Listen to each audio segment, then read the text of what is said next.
শ্রীপঞ্চমী বা বসন্ত পঞ্চমীর অনেক অনেক শুভেচ্ছা সকলকে। মাঘ মাসের শুক্লা পঞ্চমী তিথিতে আমাদের বাগদেবী তথা বিদ্যার দেবী মা সরস্বতীর আরাধনা হয়ে থাকে, আর এই তিথিটি শ্রীপঞ্চমী বা বসন্ত পঞ্চমী নামে পরিচিত। আর এই দিনটার অপেক্ষায় থাকে যত কচিকাচারা আর স্কুল কলেজের ছাত্রছাত্রীরা। একসময় আমরাও থাকতাম, সারা বছর অপেক্ষা করে থাকতাম কবে সরস্বতী পুজো আসবে, কবে একটা শাড়ি পরতে পারবো মায়ের।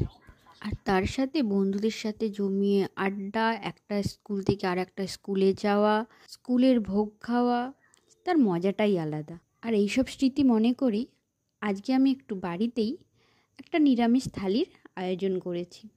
আজকের থালিটা কেমন হয়েছে অবশ্যই জানাবেন কিন্তু। আর যদি আমার রেসিপিগুলো বা আমার ভিডিওগুলো ভালো লেগে থাকে তাহলে একটা লাইক, কমেন্ট আর শেয়ার করতে ভুলবেন না। আর আমার চ্যানেলটা সাবস্ক্রাইব করে পাশের বেল আইকনটা প্রেস করে দেবেন।